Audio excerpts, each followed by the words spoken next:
I don't know, do you want to go to where you're going to go? Sure, already had it open. Oh, you're good.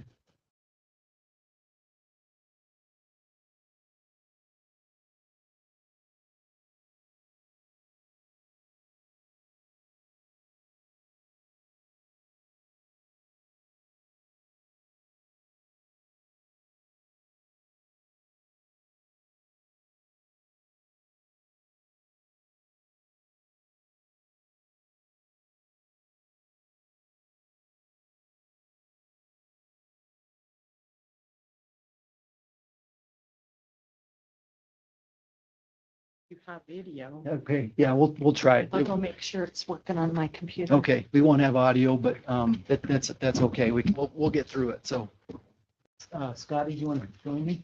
No. All right. Well, Mr. Chairman, Commissioners, I appreciate you guys having us and giving us some time to kind of give you a presentation on. Oh, you bet. I'm sorry. Like they take command, but not here. All right.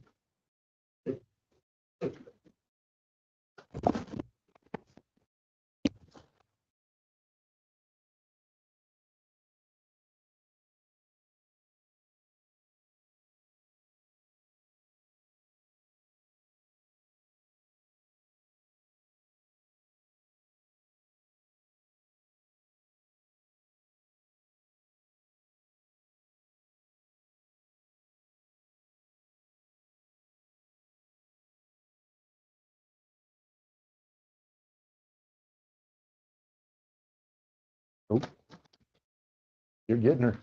3 months later, still I'd like to call the meeting back to order. On the agenda first is Sheriff Casey Lehr. All right. Well, thank you. Thank you for allowing us to work through the technical difficulties. So I appreciate the time that we have to kind of give you an overview of our drone team. I know we've asked for money in the past for budget, and you've provided that to us. And I wanted to show you the fruits of our labor and how important we feel that the drone and the drone team is to us. Lieutenant Travis Bingham couldn't join us today. However, one of our drone pilots, Detective Scott Campbell, is with us. So I'd like to introduce Scott. He was instrumental in initially starting the drone project. Him and Travis approached me. Can we turn on the mic? I wasn't sure if we could or not. Okay, thank you. Is that better? I don't know if it's on or not. I don't hear anything. Should be, it's pushed up. No, Tap it and see what happens. No, I don't think it's not working. it's got. Oh, thank you. That's better. All right. Yeah.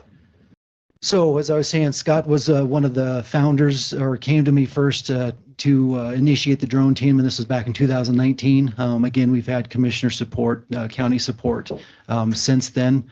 Since that time, we've had 69, what you would call missions, and where we've actually utilized the drone. Several of those have been life saves. One of those, I'm going to show you a short video today. Just the multiple uses that we use drones for, situations. They are an asset to both the community and to public safety. And a little bit about the program background.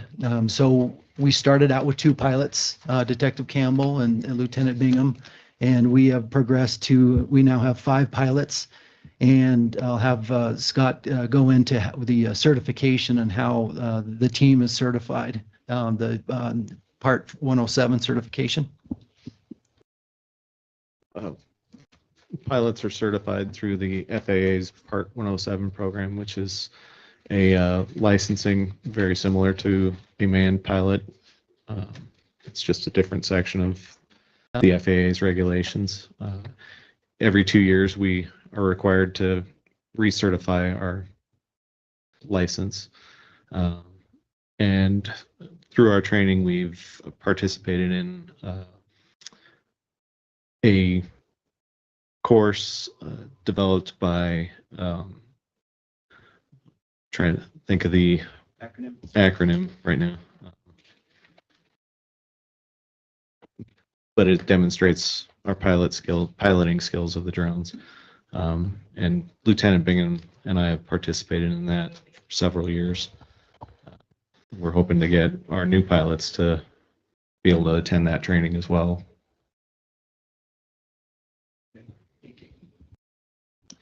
So part of those deployments include anything from vehicle accidents. We've assisted with highway patrol on reconstruction.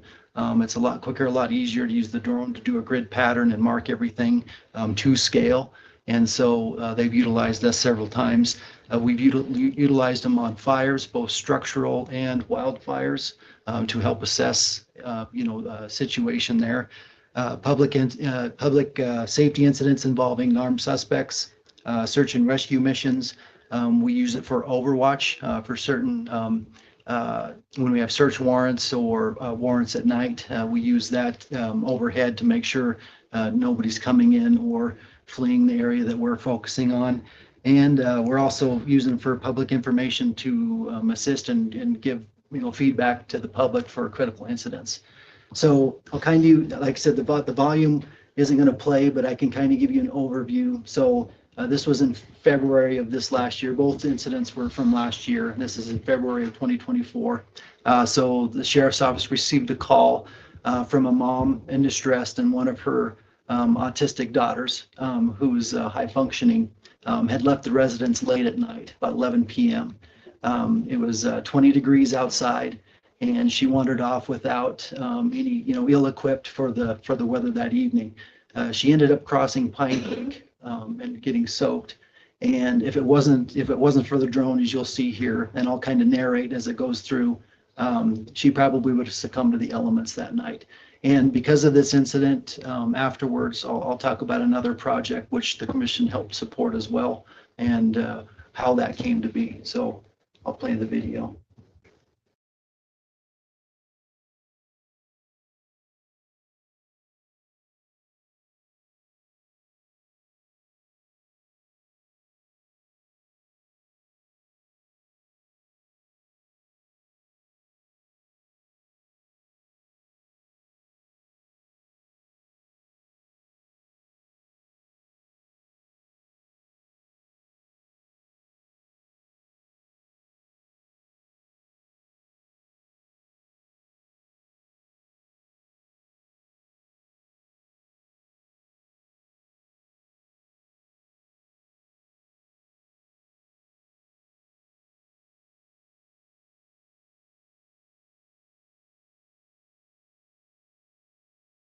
So this shows where she started, near the Boyd Skinner Park area.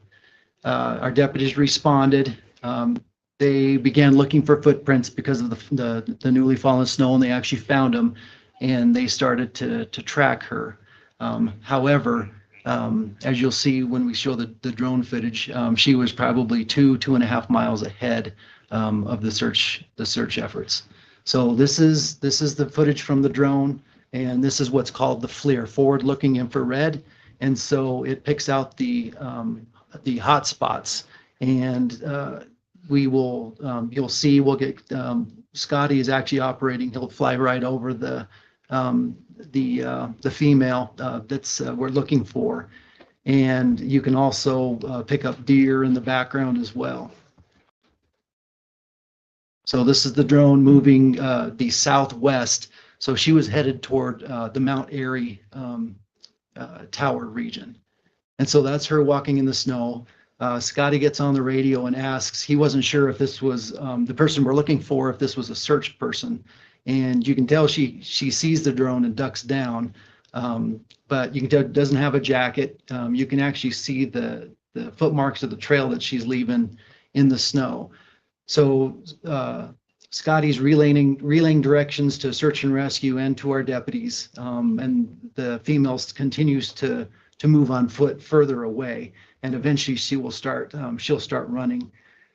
And so we're trying to relay this information, triangulate it so everybody can get to her. Here's where it's showing deer in the distance. She pretty much she pretty much walked all the way to Mount Airy.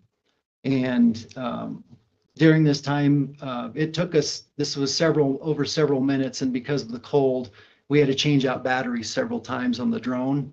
And so the next video clip, the drone will actually turn around and then it will head back, and you can see how far behind our search effort is and the deputies. So this is the drone heading back to where it originated, and you can see the deputies along Pine Creek there. And like I said, they're probably 2.5 miles behind her. What elevation do you fly at? Like there? We have to stay under 400 feet above ground level.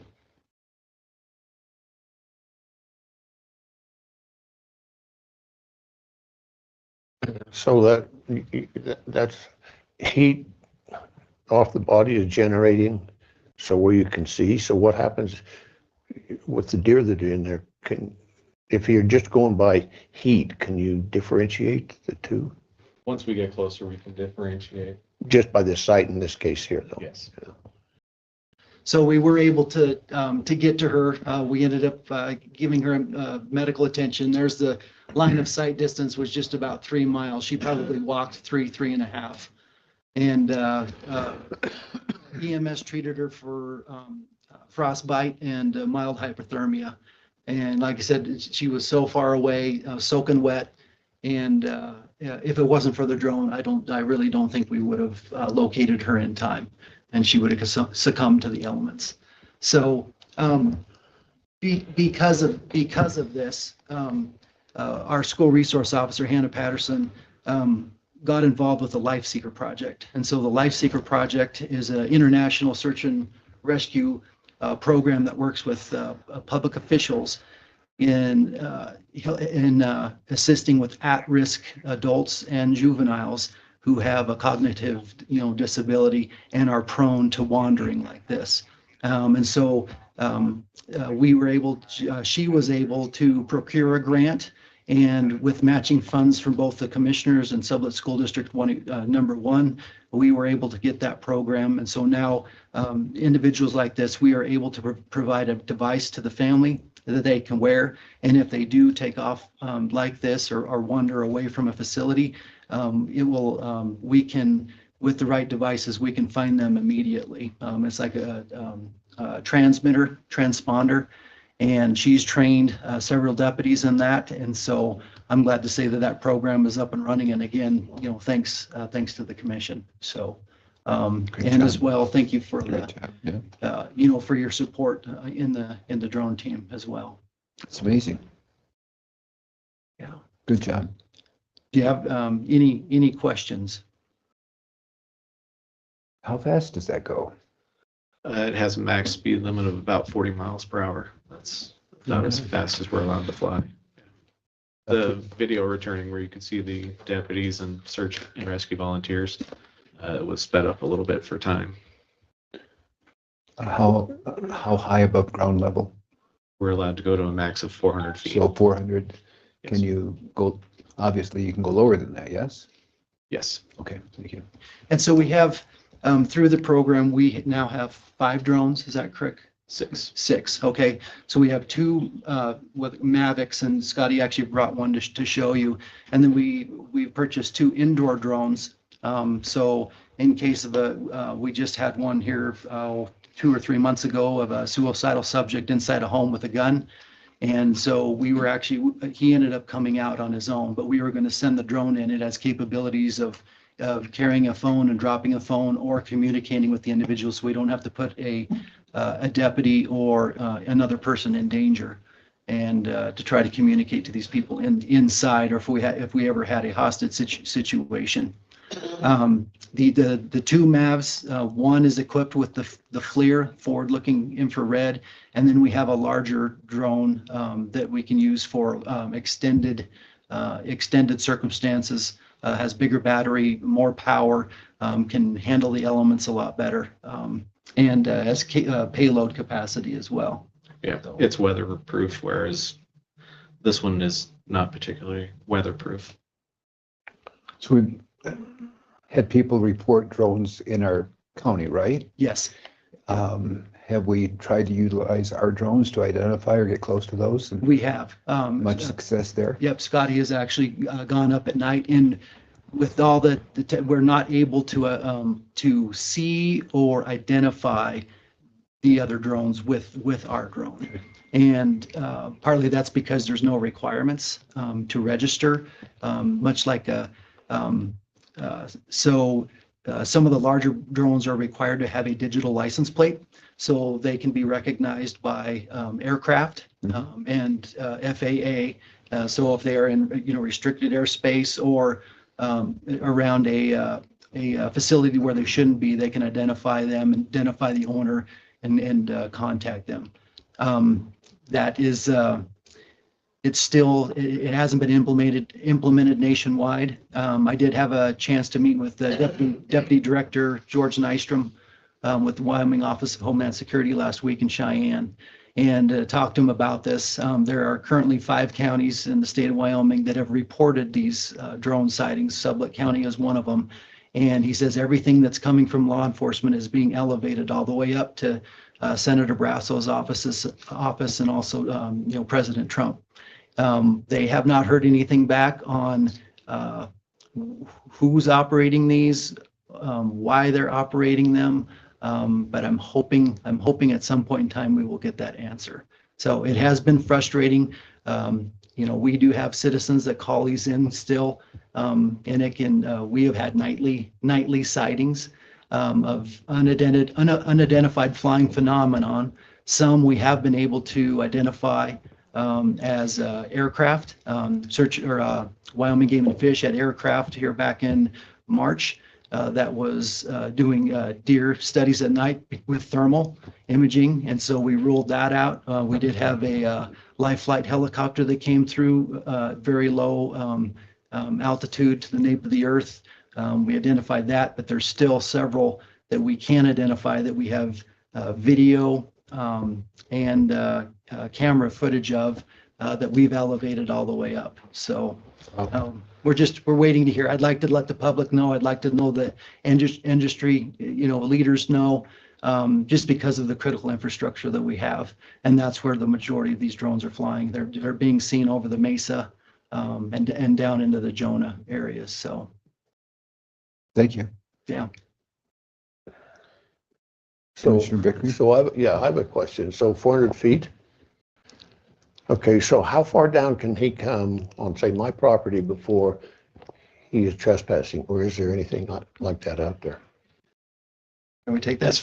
As far as I know, there isn't anything out there that stipulates how close to the ground they can get before it would be considered trespassing. It's still considered public airspace. Okay, yeah, I understand that part of it. But so here's a follow-up question, because I've had the Game and Fish out along the river, and they can move elk with them things because of the sounds. Well, the same thing occurs on a bunch of calves. And so if one of these things, I'm going to tell you right now, get ready to put me in cuffs, because if one of these things comes flying over where I've just got a bunch of weaning calves and they do this, which they would more than likely, I'm after that drone. So there needs to be, understand the reason behind them, and it's great, but there also needs to be something that protects the individual from these things interfering, because that one I would guess right now you could pick it up and fly around the room in here. The reason I say that is because I have a grandson that has one of those things, and he does that, buzzes in and out, goes through the rooms, what have you. So there needs to be some kind of something. So, Mr. Chairman, Please. Chairman Vickrey, Representative Summers attempted to pass a bill last year that would create an 80-foot airspace for public property. Fortunately, that bill died, and the bills introduced this legislation also died. The only bill that did pass was for critical infrastructure. However, because of the conflict with the FAA laws, and right now FAA dictates on any aircraft, whether it's 2 feet off the ground or 400 feet off the ground, and it is a federal offense to shoot one out of the air. we couldn't, there's no local charges, however, and that's where we're running into law enforcement on how we're going to enforce this. We're going to have some rules and some guidance from the AG's office on how we're going to enforce that new law once it takes effect on July 1st.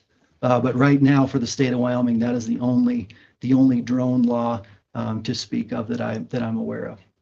Yeah. Well, I know there's a lot of individuals that have those things. Yes. And most people are responsible, but there's always that one element or two or however many can't stand themselves, so they got to go do what they shouldn't be doing with them. And those are the ones who need to have some sort of, we'll use the term law. Well, just repercussions. And I agree with you wholeheartedly, and especially when we're flying around critical infrastructure, that could drastically affect, several parts of the country.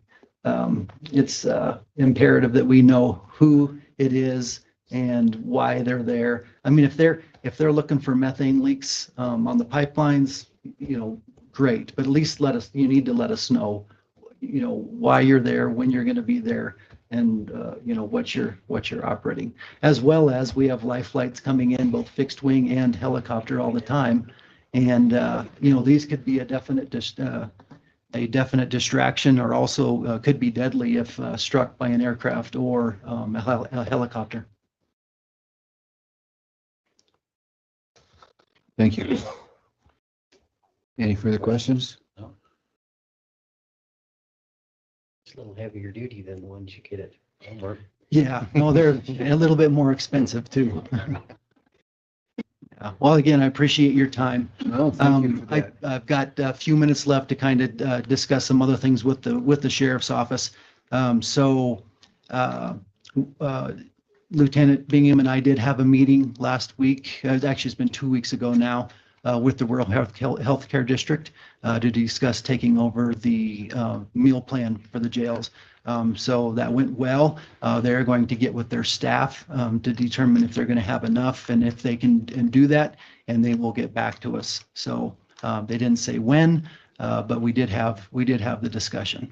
Specifically for weekends or during Monday to Friday? To cover the weekends. So Wonderful. yes. That's a positive step forward. Yep. So, Okay. question pertaining to the, okay, The other aspects of the sheriff's office? good. Nothing? Nothing. All Thank right. you so well, much. I thank you for Find your my time. I sign. appreciate it. What's that? Find my Find your sign. sign. Okay. Scott, thank you. Appreciate you. They take the whole sign or just? No, just my name on it. Yeah. Log me out or?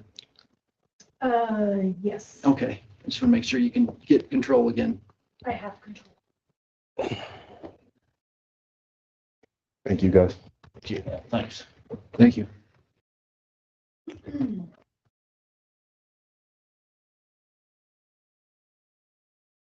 Up next, Robin Schamber from BOCES.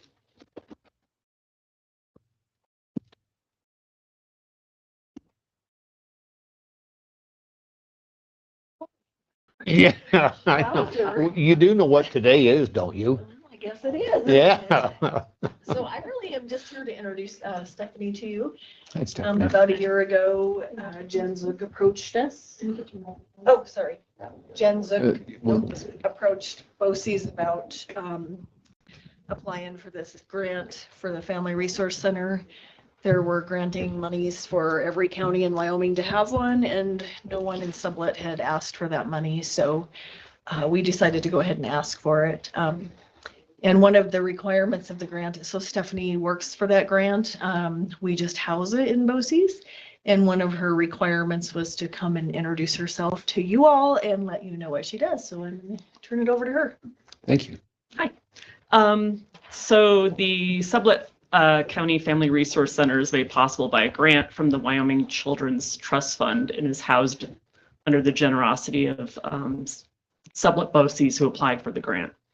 There are 23 family resource centers in Wyoming, one for each county. Their mission is to support and strengthen Wyoming families, individuals, and communities by providing on-site resources and referrals, programs, services, activities, and classes so that those seeking help only need to make one trip to solve many different problems. Each center adjusts to the unique needs of its community. So our Family Resource Center has been adapting to meet the needs in our county by working closely with Sublette County residents. These residents have shared needs of affordable housing and utilities, obtaining legal advice, navigating medical insurance or SSI, employment assistance, marketing advice, and mental health needs. Through working with these residents, we've not only given them resources and contacts, which have helped them in their time of need, but also kick-started several programs with local organizations. The first of which is a Sublette Health program called Families in Need. As a result of a resident that was in need, Sublette Health resurrected the Sideline program, which provides doctor visits at no cost to residents who might not otherwise visit a doctor due to costs. We've also had a hand in inspiring the creation of the cancer support group, Believers Against Cancer, spearheaded by cancer warrior Nikki Robbins. We formed partnerships with these two organizations, along with other vital resources such as the Food Basket, Public Health, and others. We've amassed an extensive list of agencies and organizations, which we've compiled into a directory upon the suggestion of local organizations. This directory is available to anyone in the community as a physical copy or a PDF copy. And this is a copy of it right here. And we've also taken on the maintenance of the Community and Youth Activities Google Calendar, which you can find via the QR code located on the inside of the front cover, which we have there. Anyone in the community has access to that. I can also email links if you'd like to see more. In the office, we help fill out paperwork and online applications. We also provide winter weather bags, hygiene kits, and donated clothing to those that are in need. Additionally, we host biweekly Zoom educational lunches sponsored by the University of Wyoming's Institute for Disabilities that covers a new topic every other week. And we've helped bring speakers to support our educators and parents with the support of Sublette BOCES. I hope you keep our Family Resource Center in mind when you encounter someone that could benefit from our services. So thank you.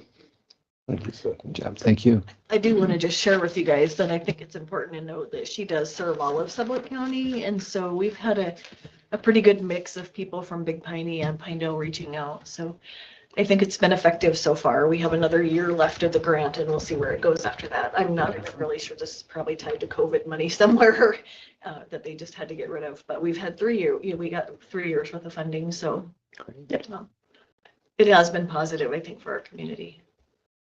Do you do presentations down in Piney, Marbleton? I've gone and not presentations, but I've gone, we have a little lending library at the library that we have books. And we also have the hygiene kits and the winter kits at the clinic.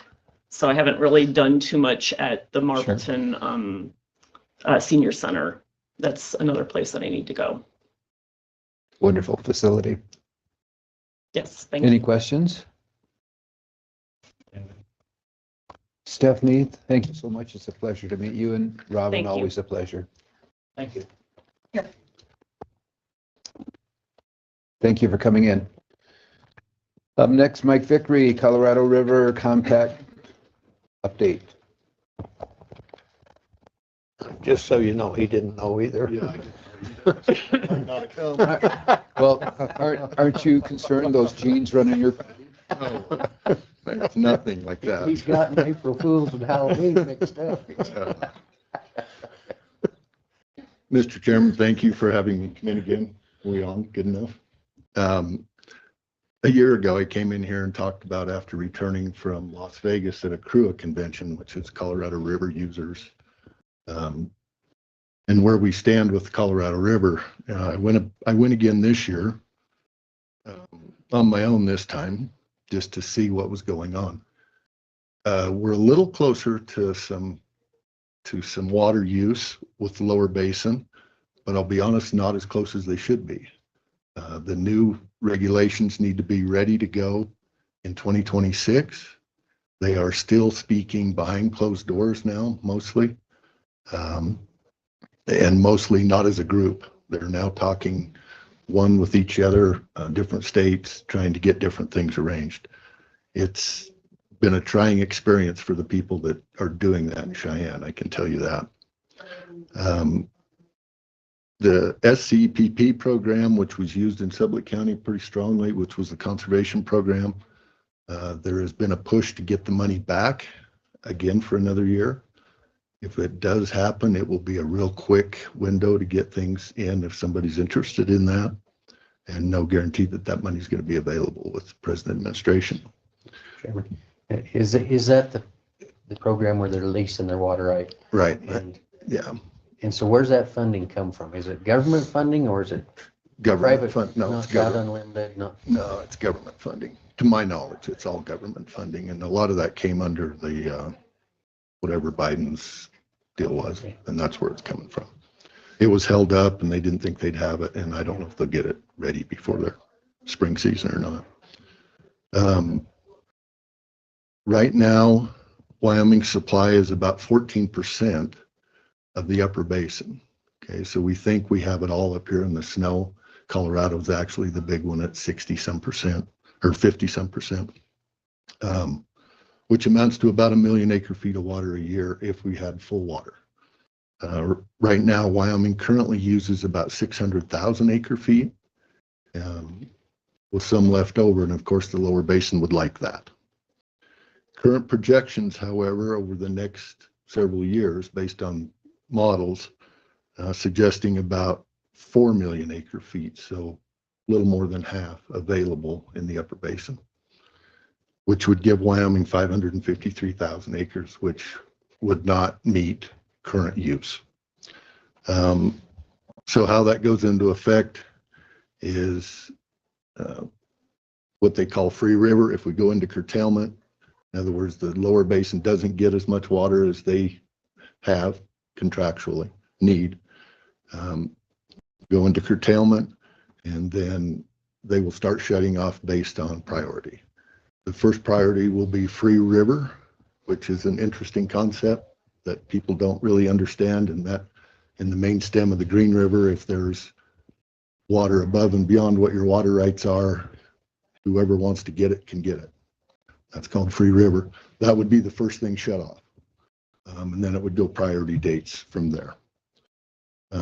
Right now, it looks like under some things that they've done, I think accounting wise mostly, but with some of the snowpack we've had in the last year or so, that they've pushed that date out from maybe 27, it could be 29 or 30 now before the curtailment could actually So hit. where's the reserves at that they're finding for these 3 years? What are they? Some of it, I think, Mac, and don't quote me on this, but I think some of it, my understanding is it's just some accounting.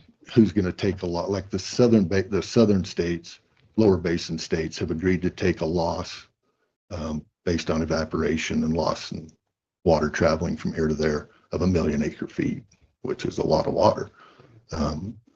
That just came into effect fairly recently. So those types of things, I think, have helped a little bit with it. There is still some funding available for measuring devices. They are planning as of today. They're actually in meetings today. I was hoping they'd have that information, but measuring devices that will need to be put in every ditch that comes off of a creek. And to give you an idea, there's about 2,200 of those in Wyoming. And most of those are in this area from here down to Utah. So they've got to figure out how to get those in fairly quickly. They have to be in once and if we go into curtailment, measuring devices and a way to lock a head gate is the law. So those will have to be in every ditch that comes out of a creek. So who's going to enforce the law? Is it going to be our local commissioners or? I'll get to you in a minute. Right now, and those devices as they stand right now would be given, the measuring devices would be free of charge on a first come first served basis if they continue to do what they're looking at right now. They've had a little trouble with does NEPA have to okay each one and study it, or can they do a blanket deal through the conservation district? And that's where they're headed. And hopefully that's what they'll get done. Presently, we have 3 full-time employees of the water department in the state engineer's office in this area. And they asked for more from the legislature this year. The legislature turned them down.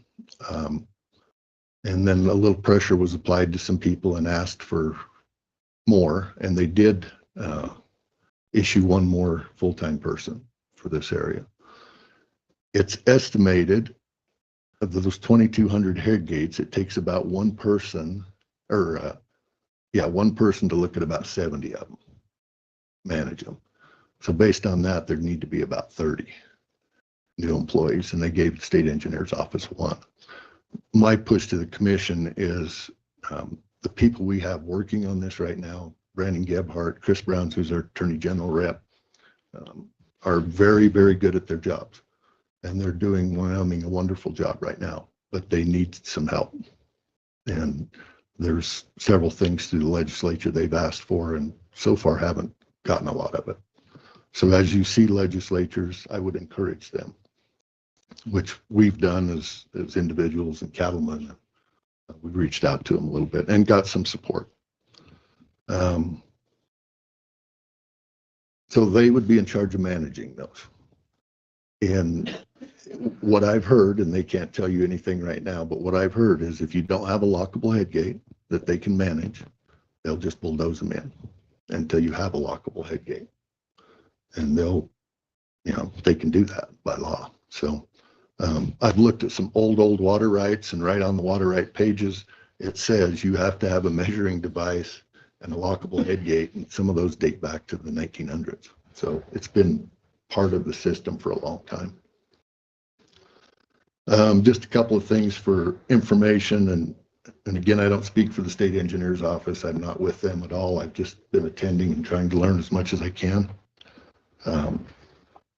Fishing and aesthetics is what has driven large land purchases in Sublette County for the past 20 to 30 years, right? I mean, people that have spent money, they're about to get a competitor, which is the water itself, separate from the land. And some of those people have real money.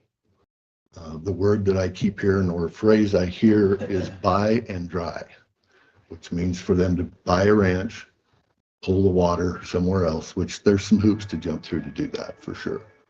But there is precedent to it that it could happen. And so that could change, happens enough, it could change the character of the county for a lot of things. And one of the things I spoke at a year ago in Vegas was the fact that this water does so much more than just irrigate for agriculture. And I mean, we've created a habitat in Sublette County and the western side of Wyoming that's unparalleled, frankly, with fishing and hunting, and it's been done through water. If we go to dry that up, it won't happen overnight. We won't see it happen overnight, but we will see it happen. And it will change the character as much as anything that's changed our character in a long time.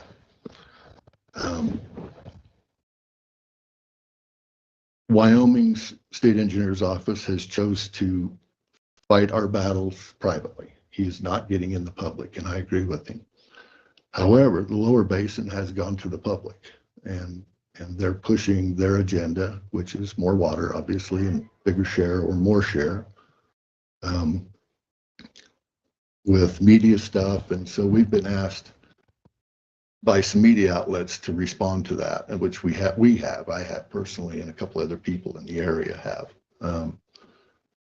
just showing what we do and why we do it, and those types of things. So that's what's coming down. One of the other things, and I verified this morning just to make sure it was okay to talk about it. The Fontenelle is being used right now by the Bureau of Reclamation. Wyoming is trying to get control of part of that, about half. It could be used for storage on good years of about 150,000 acre feet of water. That could be used for water banking, for and I don't like the term, but water banking. And control if the lower basin needs water, we've got it to turn loose there in a big blast. I think it's a great idea. I'm sure there's a lot of hoops to jump through with it, but I do know it's moving forward. And Bureau Rec seems to be in favor of it.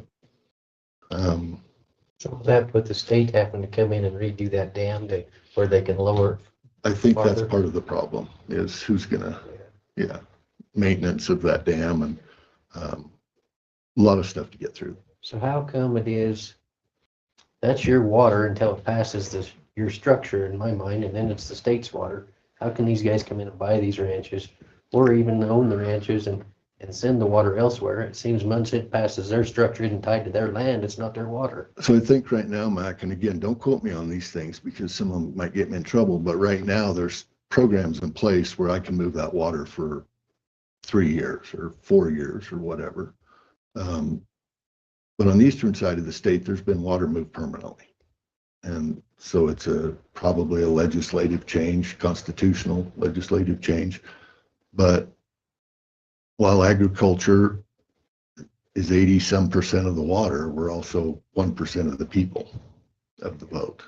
And so those things can, I mean, I don't want to be the pessimist, but in reality, that can be challenging. It's going to kill Sublette County. It could kill. And not only, so your neighbor drives up thinking he's only affecting him, it's going to affect everybody below him. I mean, Right. It's No. a chain that's. And it doesn't happen, like I say, it doesn't happen overnight, but it'll happen and it'll be hard to reverse. Those are just things I'd like you to be aware of with what's going on. This is a fluid deal. They're meeting today. Our state engineers, Brandon Gebhardt, who's the head. I doubt if he slept in his own bed for 3 months. He's been on a plane back and forth. They were supposed to be in Vegas tomorrow, and I don't think they're going. It's a crazy time for him, and his office needs more help. And one of the things they need is people down there.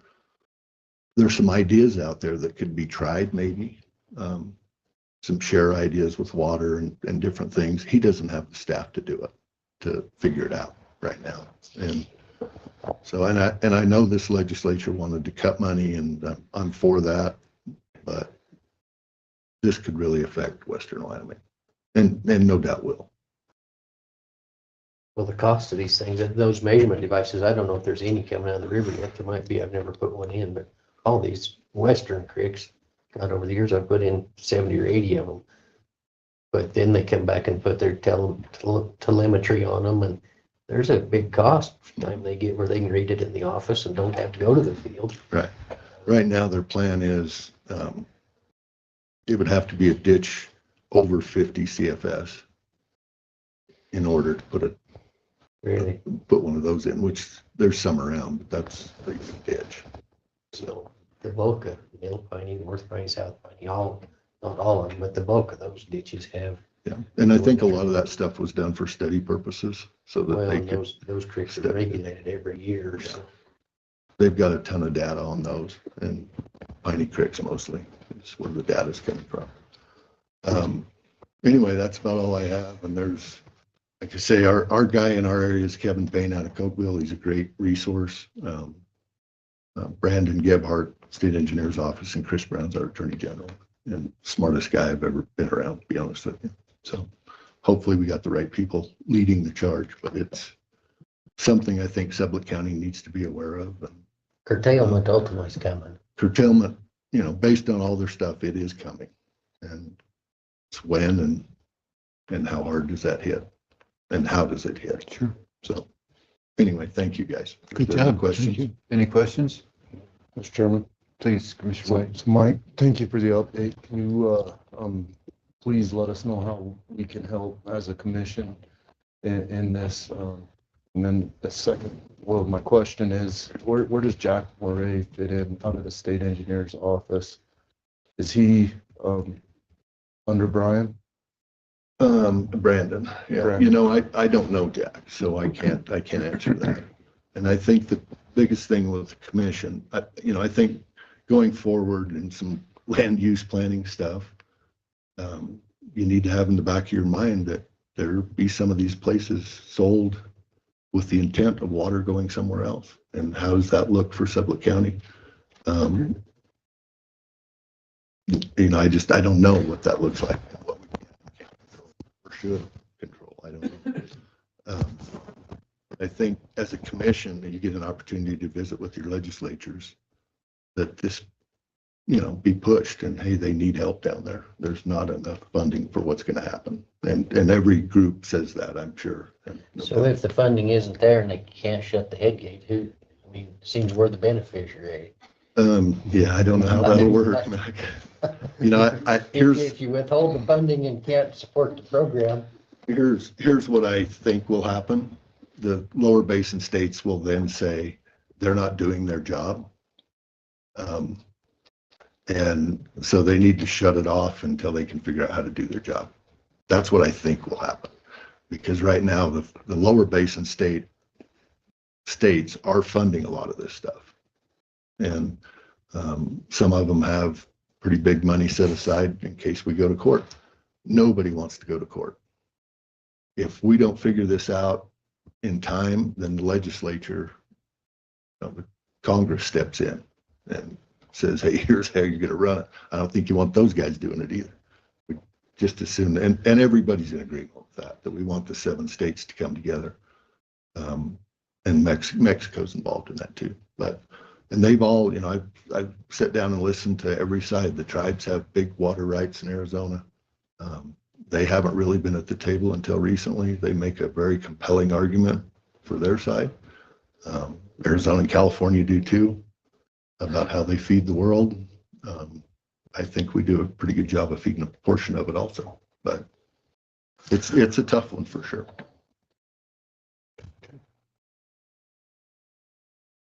Thank you so very much. Yeah, thank you guys. Good presentation. Is that okay?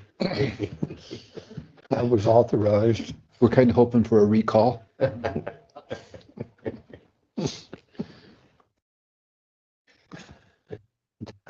Next, please, Jeness Saxton, County Administrator. Not really, Doug.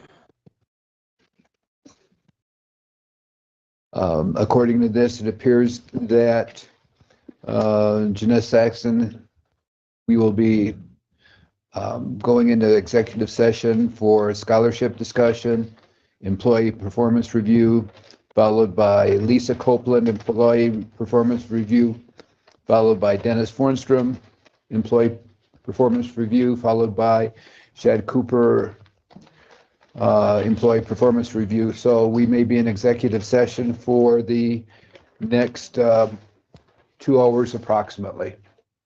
And then when we come back, if you want to come back, we will then address accounts payable, catering permits, assessor, treasurer, and county administrator, followed by old business and public comment. At this point in time, take a motion to go into executive session. I'll make that motion. Second. Favor? Aye. Thank you so much. See you in about 2 hours.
item to come out of that executive session is that the Sublette County has awarded the 3 scholarships and direct our county administrator, Jeness, Saxton, to let the schools and the applicants. Excellent. Need to talk about going. Probably not, you know. What about, we need to mention this as a state So scholarship. we're already in, we can, it is the state scholarship. There's going to be There's- opportunity for them to get financial aid through the county at their cost. Correct. I think they ought to know that. It doesn't seem like maybe it's faster.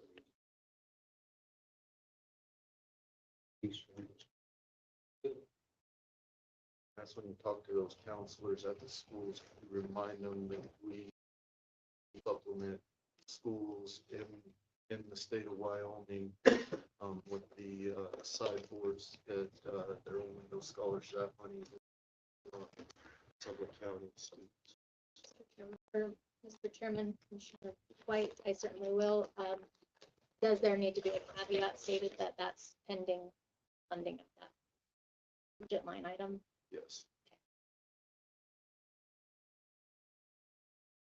Okay. Mr. Chairman, go back into executive session, this time for Wyoming staff.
And then 6 for Pure West. Do you want each individual or do you just want their final number?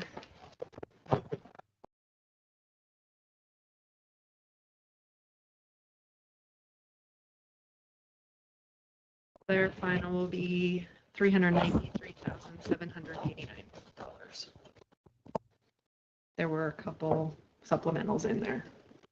So that's what I have. So, Mr. Chairman, I need to recuse myself from this, being that I work for Pure West. I make a motion to approve the NOVCs as presented. Second.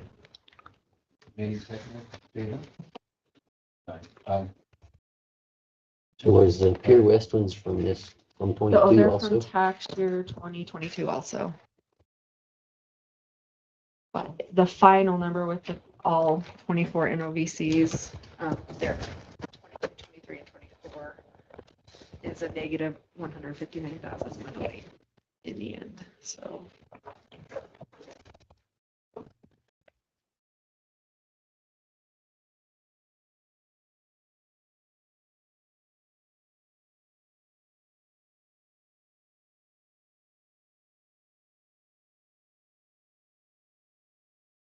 Just the top page.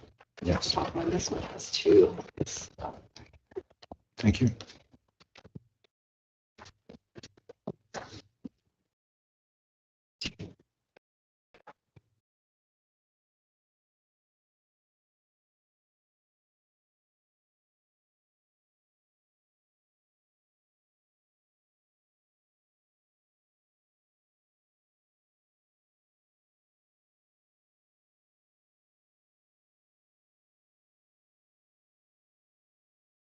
Thank you so much. thanks, Laila. County Treasurer.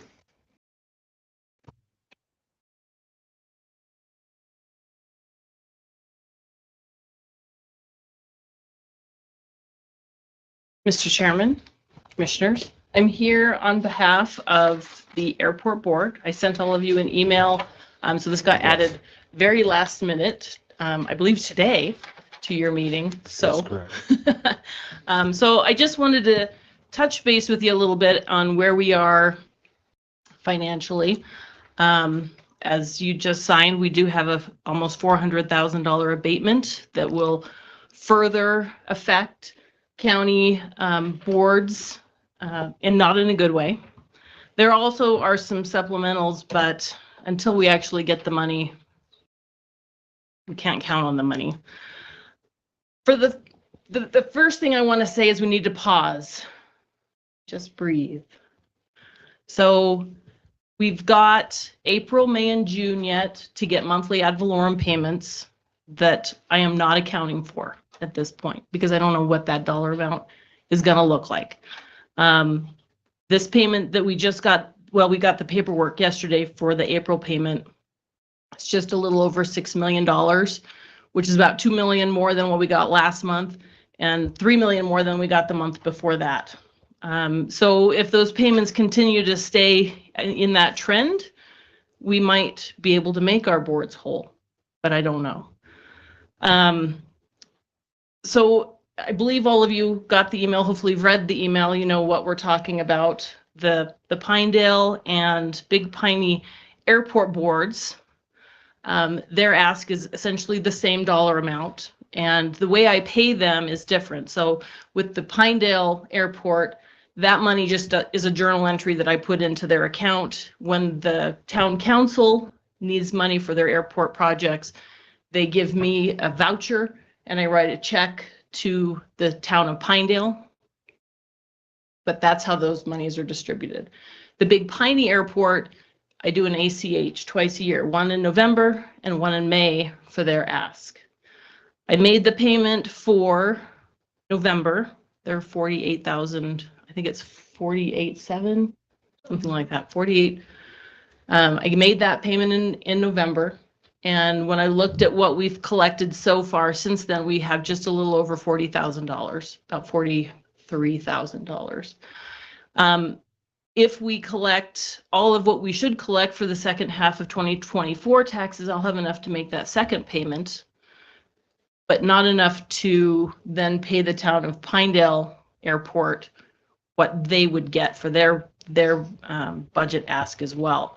So my suggestion was I have enough probably to make a first half payment to the Pinedale Airport in May when I get all of that payment or all those tax dollars. And then anything that I collect on top of that as part of the monthly payments that are coming in would get split between the two boards so that everybody's short, but nobody's left completely in the cold. That's the thinking at this point. You may want to go a different route. We do have, as Commissioner Bradley mentioned to me, you know, we do have reserve funds. And if there was ever a rainy day, we're getting into it, honestly.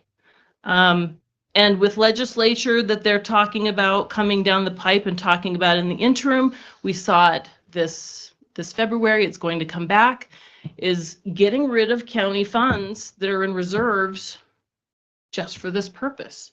They're trying to bring back that bill, and it's probably going to get pushed through. I don't know. But with that in mind, maybe we make everybody whole. But do we really want to set that precedent? That's the challenge.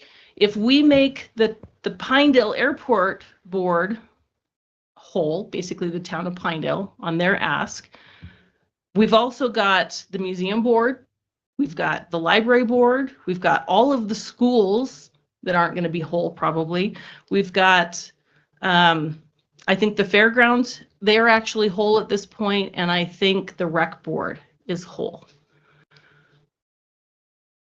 What would you like to do? Where do you see us fixing this, or do we just hit pause and hope that what we're going to get in those monthly payments is enough to fill the gap? Do we talk to those boards and say, hey, do you have expenditures that aren't necessary for this year? Could we short you and have you be okay? The county is on the hook for making sure those buildings stay in shape. We pay for their roofs, we pay for their maintenance, we pay for their, you know, whatever expenditures they have that way. These funds, I believe, are for operations. So I don't know, Carrie, if we have funds for buildings and we have funds for operations. So where are these boards at financially? Do they have a reserve account of their own that they can kick from to cover what's going to be short? I don't know. You know, in talking about this and realizing that, you know, I've been talking about us being short, and I still believe we will be. Our ICS accounts are still a lot lower than they've been historically this time of year. You know, if we're having to pull money out of reserves, which is what it's there for, let's be honest. It's there for projects, it's there for rainy day, it's there just for these kinds of items. But at the same time, those reserves they're earmarked for certain things. Is this that point where we say, okay, you know what, if the legislature is going to take those funds away from us in a year, maybe we need to do something with them rather than sitting on them. But maybe we don't. We don't know. There's a whole lot of questions, and I'm not sure that I'm qualified to answer all of them, which is why I'm here talking to you all. So we need to figure out, if they end up being short, do we make them whole? And we won't really know that for certain until June, after all the May payments have been brought in, and after we get that ad valorem payment for June. That will be when we determine at that point how short everyone will be, if everyone is short. And if they are, do we see if they have funds that they can kick in as part of their contribution to their shortage? Do we make them whole? Do we decide, okay, this is the year when we know from looking at valuations, and I think Laila may have more information on where we're going to be next year, but it's going to be more of the same. We've already had a 50% reduction approved through legislature for real property. So that's going to be a problem, Just for long-term homeowners is the 50. is the 50, We right? have like 390 applications. And that's projected to be like 1,000,001 for Sublette County, correct? I don't even know. I don't know at this point. I have to look. I might maybe have that. I And don't then we know. have the homeowners that will be applied to everyone resident that has a residence on land. That's 25% extra. They have to apply for that. And then the 4% cap for any residential property, land and improvements, which we had last year on improvements, but we have all those this year. So that's what we're working on. But right now I just received the last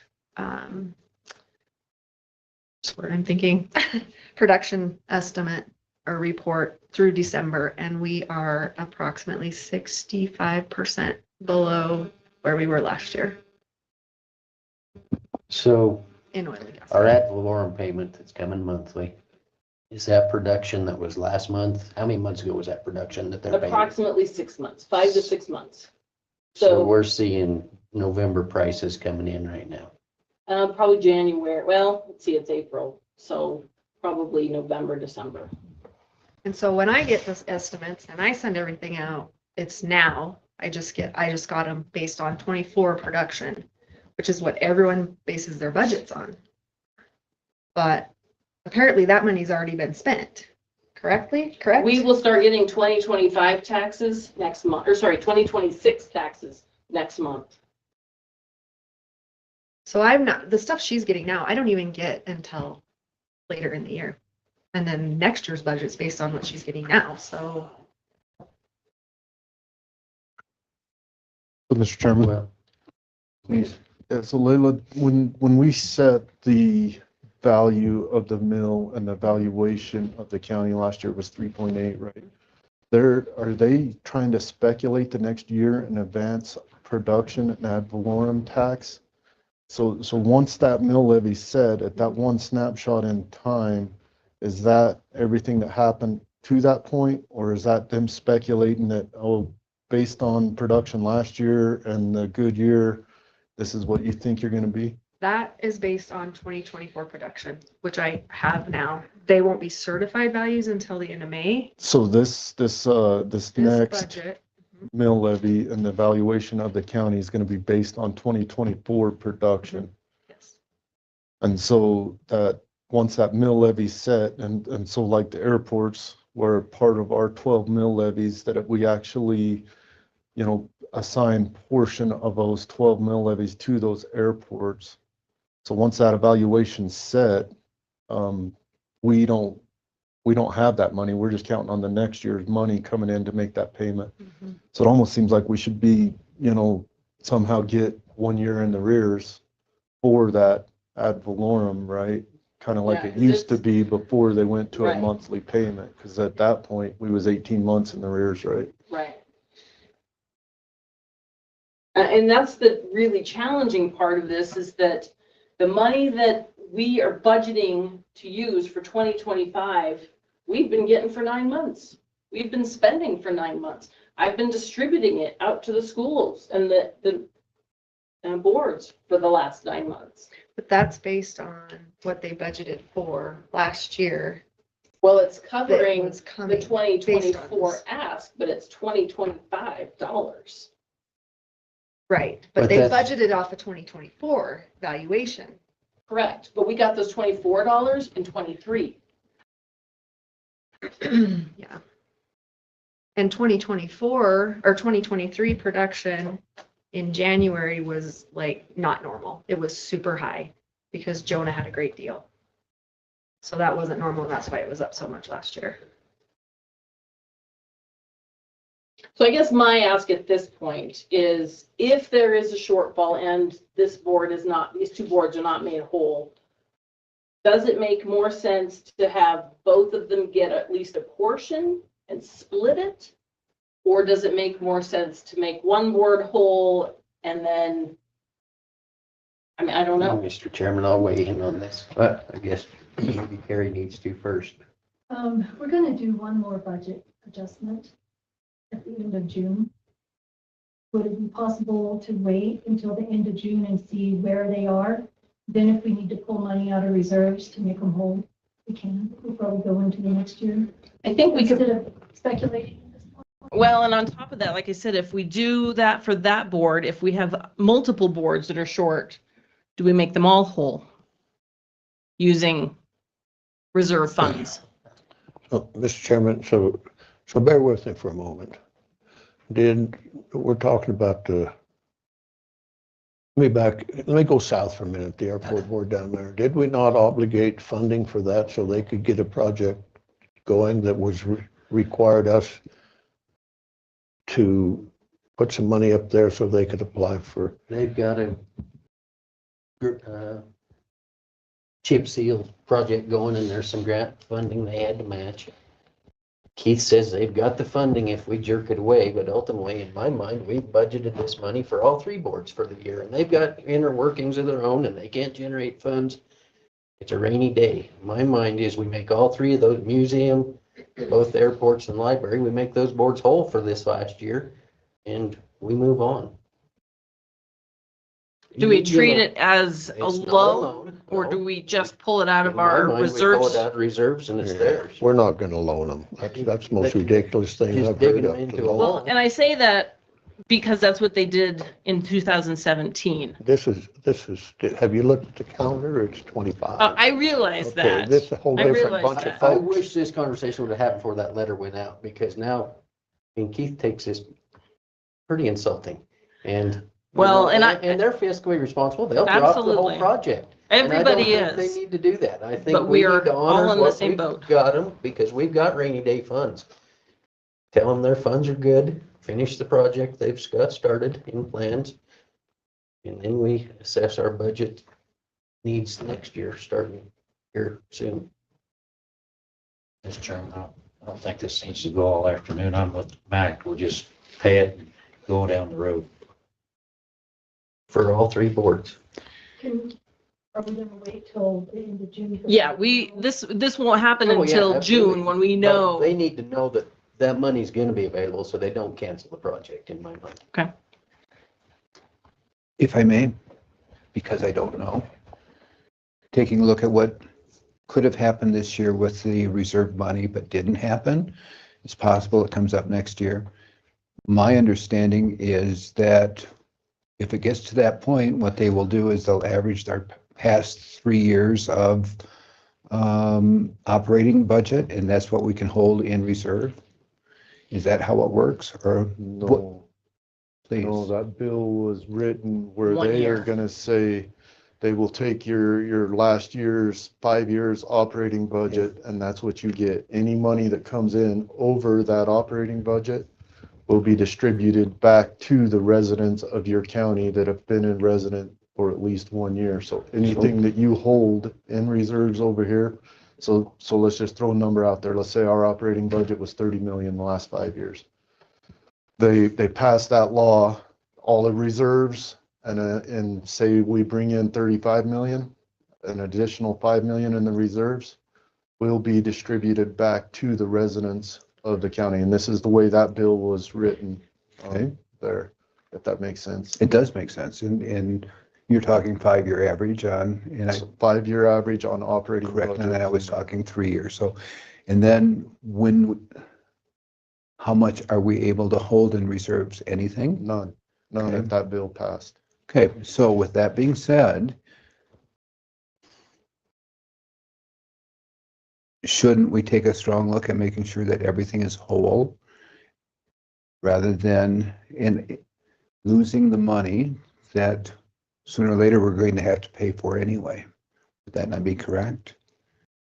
That's your decision, Mr. Chairman. No, and no, this but board.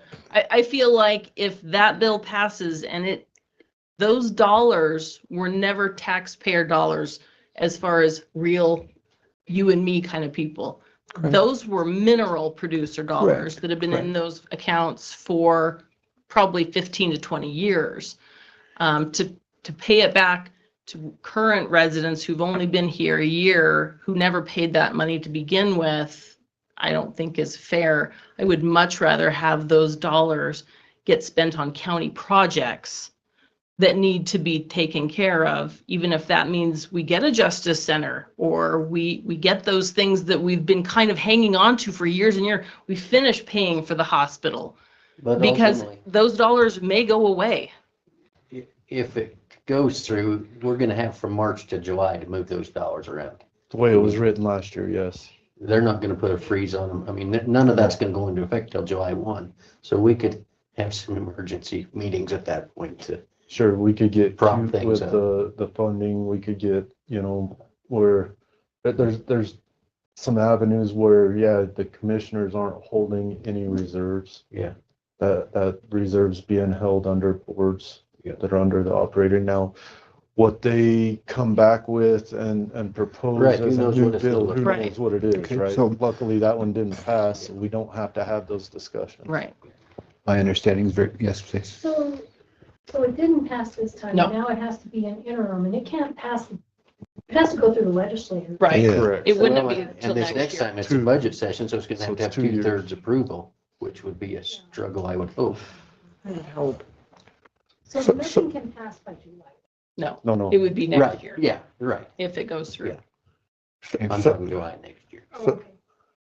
So, Mr. Chairman, so I've sat here and listened, and just the last minute, what I've heard is spend it or lose it mentality, but what's going to happen if we go ahead and whoosh, spend it, trying to save it, then down the road, what are we going to do with what we've spent it on? So to me, the spend it or lose it mentality just doesn't work. I've been involved in that a time or two before. You can spend yourself into debt, folks, pretty darn quickly if you're not careful. So whatever's going to occur is going to occur unless we can convince legislators to use a brain cell or two to look at the counties that have money, what they're doing with it to the benefit of the folks that are here. I cannot foresee some of the smaller counties that have very little of those legislators going in and saying, oh yeah, you got $500, we're going to take it. That's not going to happen. And I don't think if that doesn't happen there, it won't happen on the higher level. That's what I think. But as far as just spending it to try to save it, that's wrong attitude. That's the wrong way to take this thing, period. I think, you know, this three system we're talking about here today, let's just take care of it. And down the road we'll go. And it's just wrong to think you can keep spending and it's not going to cost you. Every time you build something, I don't care whether it's a doghouse or it's a justice center, right after you spend all that money for either one, you got to turn right around and start the maintenance on it. And so if that's not included in the 5-year plan, what are you going to do then? Well, you're going to look around this county, and now I'm just using that as an example. Look at everything this county's got. So if they pull out whatever it ends up being, and 10 years from now, you're going to have a bunch of dilapidated facilities because you can't afford to upkeep the darn things with the ongoing regular maintenance and issues that are going to confront this county in the future. I'll tell you what, what it amounts to in my mind is making sure that the legislators, whoever they are, have an understanding of what the real life is all about. Some of those guys down there, I'm telling you what, didn't have the IQ of a St. Bernard, excuse the term, St. Bernard dog. They just didn't. I mean, you could look at some of the laws they were trying to get through and the amount of that stuff with no thought process at all. Well, I can tell you, we've got one of our own legislators. Well, I know that. I didn't. Senator Laura Pearson Yeah, was one yeah, of the yes. I know that. crafters of that bill. Yeah, I know that. And so it's, in my mind at least, it's imperative that we don't get caught up in, oh boy, we got to have this, we got to have that. We better put money out here because if we don't, we're going to lose it. Well, maybe that's the case, but it's not going to happen overnight, and it's not going to happen in the next couple of years. I don't think the sky's fell yet. And because there's a lot of sky up there still. And I think if we just go about our business, do what is right for this community at this point in time, then we're going to come out of this the way we should be, the good guys instead of the bad guys. But I just want to, I'm not going to get into well, we're going to fund part here, fund part there. No, we're going to, however it needs to work to make sure these folks have the funding that is needed. Because if you look at the Piney Airport, for instance, and you look at the Pinedale Airport and you look at the museum, they generate a lot of revenue for this community in some aspects, one way or the other. And if their projects, I'll use the term, go to the Dickens, that's better, then that revenue that they've generated is going to shrink. And now all of a sudden we're going to have facilities that we've gotten here again. We're going to have to be looking for money to maintain them, whether it's a chip seal project or it's a facility to put their gas truck in. But it all runs together. And I don't like the thought that we're running scared, I guess is what I'm thinking. It's just not right. We shouldn't be. We should just take this bull by the horns and see where it leads us. But right now, we've got revenue enough to take care of at least what we've got here. We have to dig into the reserves. That's right. That's what they're designed for, is to get us out of a little bit of a glitz. And we're talking minuscule amount of money for those three entities compared to what a normal budget request would be. And so that's my take on it. I'm through. It's almost 5 o'clock. Supper being served too? I didn't think so. Yeah, so my opinion, I say we revisit it in June and see where we're at, see where the cards lie, and make a decision at that point. I also think, we're responsible for under our 12 mils of what we pay. Other stuff, I mean, that could be a conversation at that point, but my thoughts. Great. Mr. Chairman, Please. so do you want to, Keith doesn't want to wait till June to see what decision we're going to make, does he? He wants. Well, he certainly will, but I don't think it's proper for us. I mean, we've got the money, we've guaranteed the money, they've got projects going that need the money. I think we should tell him that. I think we tell them that money's there, and then in June, however much we can't come up with, we transfer it that week.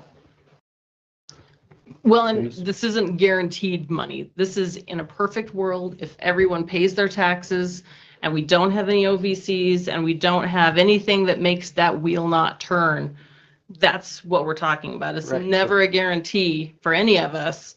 But if that's what this board feels we should do, that's what we can do at that point, if we need to. Yeah, I feel we put the word out that your funding's gonna be there. We'll just see in June how much we gotta dig out of savings. Okay. Thank you. That works. Thank you for your time. Almost $300,000 NOVCs, Laila.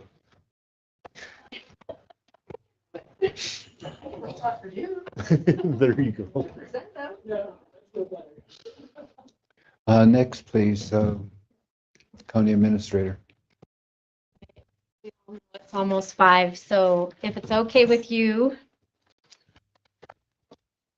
I will communicate some by email to all of you. And in the interest of time, I'll just get the answers that I hoped to get, which I have highlighted, that are more time sensitive. Unless you would, Mr. Chairman, prefer that I just go through everything. Please continue. With the, just the time Abridged sensitive, version. the abridged version, okay. We got the MOU signed earlier today with Clayton, and that was one of my concerns. We have I listened to some of the last meeting, and Game and Fish presented on the Antelope Corridor. The comment period runs through May 2nd. Would you like Sublette County to comment on that Antelope Corridor biological risk report? And if so, does anybody have feedback for me on that to put into those comments?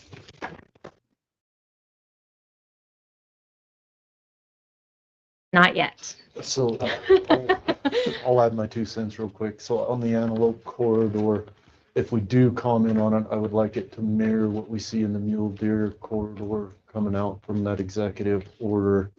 To, at the end of the day, it pertains to industry, public lands, new builds, but does not take away or do anything to private.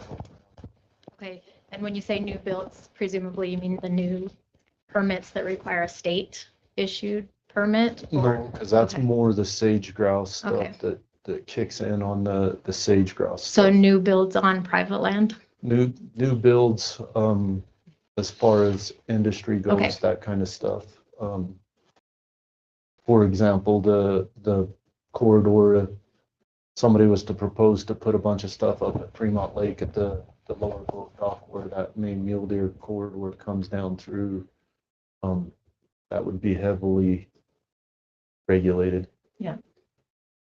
If something, I'd just like to see it more mirror what the mule deer executive order is rather than closer to the sage grouse corridor, sage grouse executive order where somebody in another part of our state's getting paid for something that's happening in Sublette County. Okay. Somebody else? Everybody agrees with that. Okay.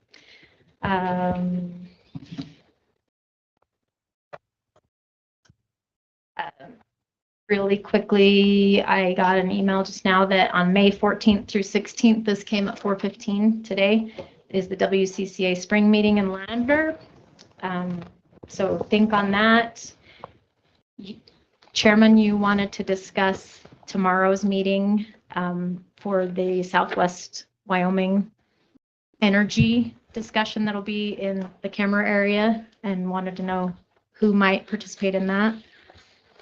Correct. Boy, I look at that as just a chance for Lincoln County to beat on their chest a little, and I don't see any reason we need to be there. So I was thinking about going down there. Only reason being is I potentially have another appointment down there. So I was thinking of popping my head in there if I end up down there. If not, I will join online. I'm not 100% sure where that appointment is yet. What's the date of that, please, Jeness? That's tomorrow, What time? 3 p.m., 3 to 5, I believe. Did Bruce ever get an invite to it or anything? Not that I'm aware of. I hadn't gotten a Lincoln County, I reply. know, sitting there just waiting to see what they're doing. I know Jonah got an invite to it, Really? and I think Pure West did, so I wonder why Bruce didn't. So remember, Maybe they did, I this, don't know. and yeah, he said he had most contacts, but this is the outcome of a Wyoming Energy Authority, is that correct? Initiative to discuss these things. Last year, it was going to be a county by county discussion.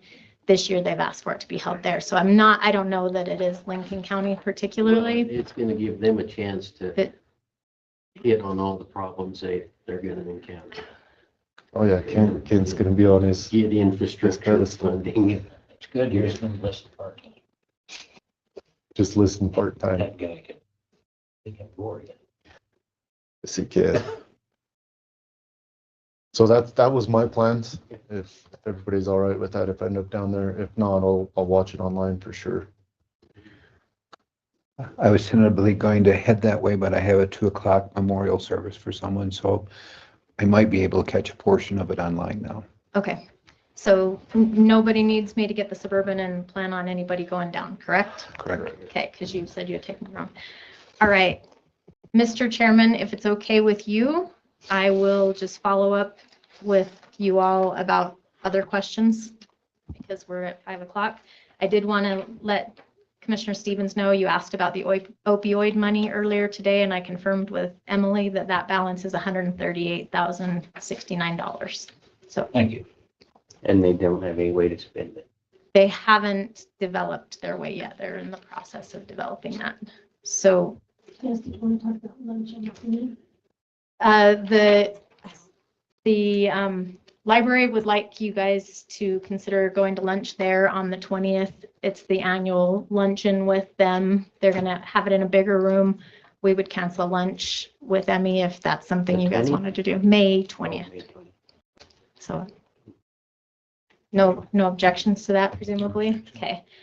The rest, if it's okay with you, I will just communicate via email and get the answers and or bring it back to the next meeting.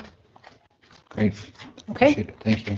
One thing before Jeness leaves, Mr. Chairman.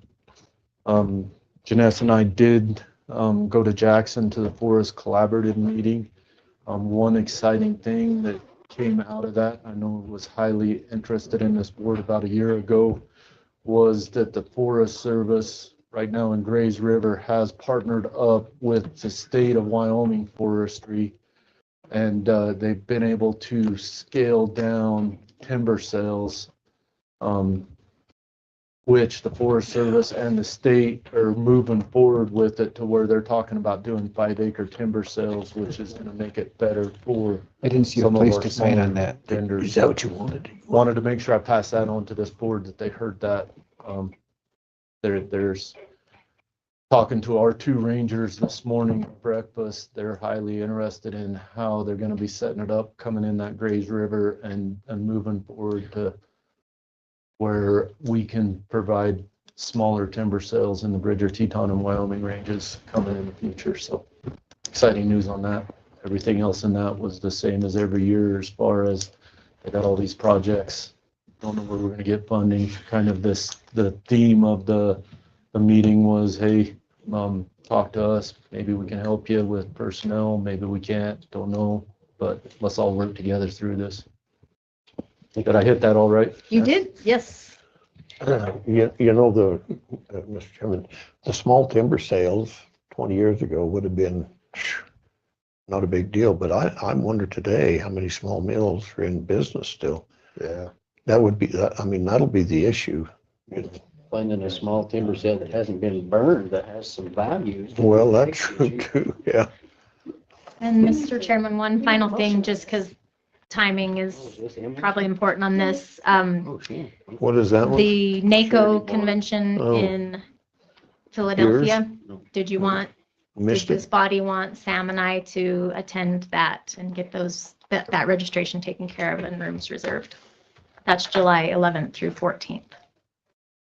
NACO in Philadelphia. I think I missed it last year too, for the same reason. Philadelphia. I know.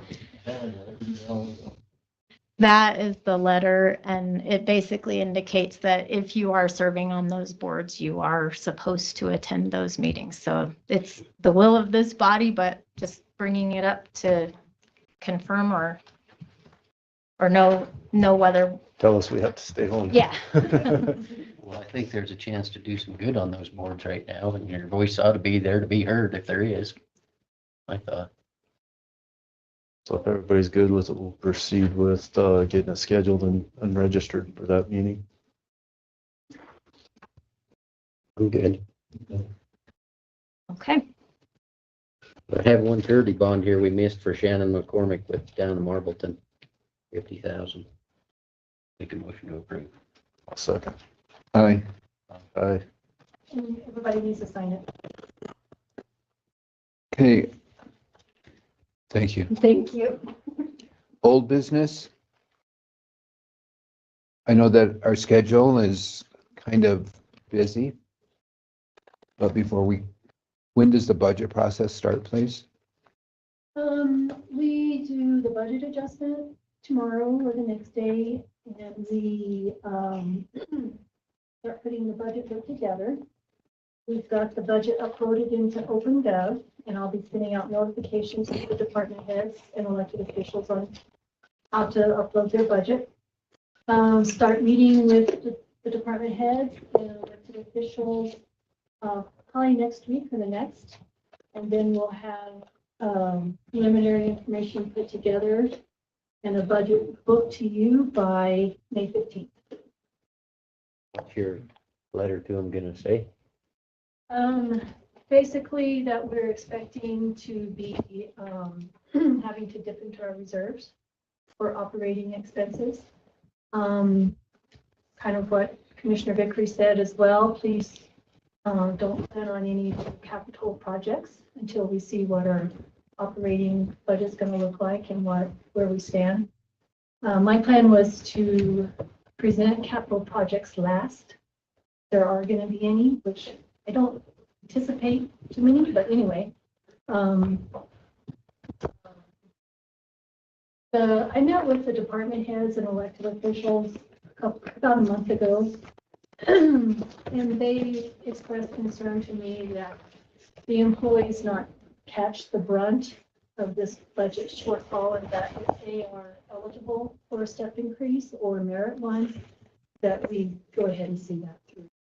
So that's basically it. Is we're having a shortfall. We have to continue to provide services and just be cognizant of where we're spending the money. I didn't feel like it was appropriate to say everybody cut back 50% because some departments can't cut back 50%. Some can cut back a lot more than that. So I feel like if you're just honest with everyone and let them know where we stand and let them know it's going to be a tight year, they'll be covered. So are we gonna discuss, will you put that out there that, or the mess we got into last year with the steps, you know, there's supposed to be one, I've got three. So you guys decided last year that people could step whatever the part. Well, I know, but I'm just saying, is today a good time to say that we're gonna start one? If we No, do- you didn't stick with that last year. No, Last year you I said- didn't, I said that there's some with three, Mhm. so I didn't say that. I said today, is this a time to say this year it's one, or not one, or how are we gonna? If you're saying they can move up steps, do we need to decide before you put the letter out that it's just this year positively? Last year, at the end of budget, this board decided it was up to the department head and elected official on however many steps they wanted to step. I know that went through when the sheriff came in here. Remember, that's what started that. Shannon got 3 steps, and that's what broke that open. But we had discussed, you should remember this, it was just 1 step that we talked about at first, right? I thought the rules applied throughout the county since the Exactly. beginning of time, since I've been here, 1 step. Yeah, that's what And I'm you saying. guys That's what I'm decided- saying today, you know, and we So- broke the rule last year. Should we sit here today and say there will be no more than 1 step? I don't feel that that's fair, because last year, a lot of people got raised multiple steps, and it benefited some people. It's not fair to look at it this year and say, if the person's deserving this year, then they don't get it. Last year, the instruction to me from this board was, it's up to the department head and the elected official. You guys were fine with multiple steps last year, No, we went through it here, though. At first, it was just 1 step. and then you changed your mind. And then we established a new rule, right? Yes, exactly, because. So do of the we want sheriff. to change When the he- rule now? Yes, it was, No, because, it wasn't. because he wanted somebody. your office, wasn't It was Jeness. So it's, It was your- it's any amount this year is what you're gonna say that's No. possible. If the department head says he wants to move somebody up 3, it's fine this year. I think we leave the rule as we established, in which it could be 3, but ultimately the decision's gonna lie here. We could say, God, it ain't works this year. You get 1. Be happy. Well, that's what I'm asking about. Well, I think we can leave it open to, it could be 3 as They a can rule. send We're a not gonna look at request. every one of them. I'm gonna know that when this budget comes through, whether they got 2 or 3. It's already too late then. So what does it matter to you if they get 2 or 3, if they're deserving of the So how do they raise? deserve 3 steps? I mean, when you think it'd be 1 step at a time, what makes it worth 3 steps? Taking on additional responsibilities and showing that they deserve, But every employee would think that. not necessarily. Well, every employee would. You know, if the department head didn't like somebody, they wouldn't give it. I mean, I don't. know. Absolutely, you can take it But I'm just saying, if you'll share it back with me. Try to cut back is what I'm doing. Well, my take on this whole thing is it's after 5 o'clock. Supper at my house probably between 6:30 and 7. I would like to get there for that. Besides that, I probably don't want to go home. It'd be a wreck up there again today, but Cook's going, we don't get So something. did we answer your question? I'll make this comment. I don't Well, think the I'm trying to employees have follow. anything. to So- worry In about. my mind, we leave it as But- is. I have And that made a is? statement. I hope you It's- pass it it's on. up to the There's department gonna be heads. no heavy We set equipment, it up to. no I don't know Okay. if it's under vehicles, no 100%. cars. no fire So- trucks so if- this I don't year. think we changed the We've rules. got all we need right Okay, now. You so drive around, what I'm going to propose, Commissioner Vickrey, they're everywhere. please, Yes. bear with me for just a few more minutes, okay? When we're talking about the steps on employees. Yeah. And what's written in the guide, our policy book, yes? It's not written, okay.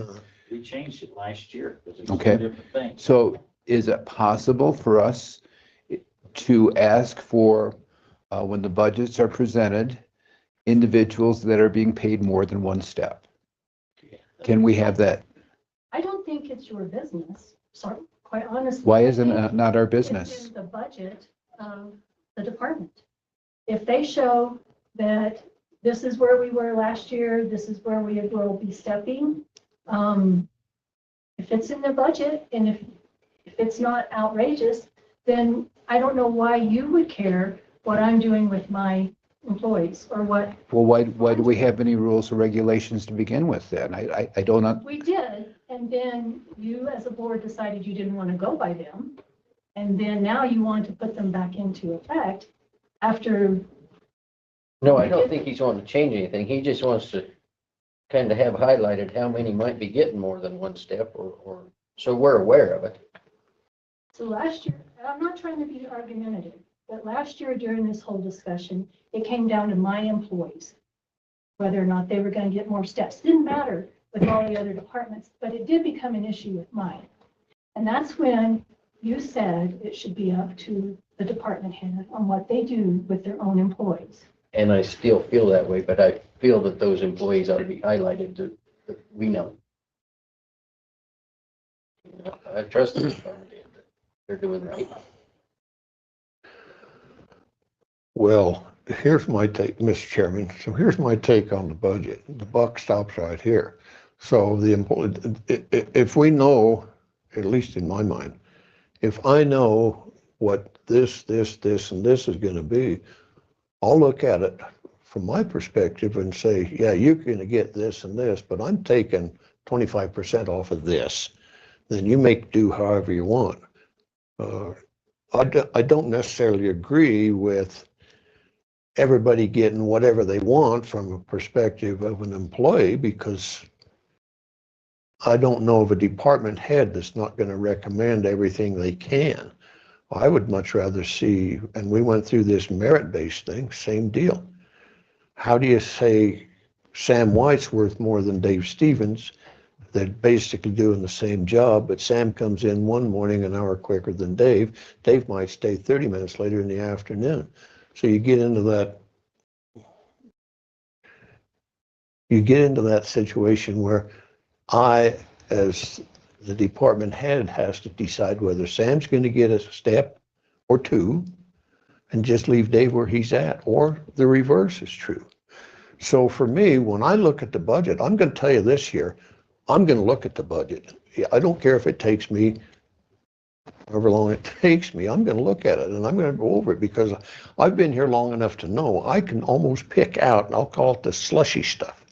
And it shows up every budget. It's always in there. They hide some of it here, hide some of it there, but I can pick some of it out, and I'm going to this year, because we've been hearing this.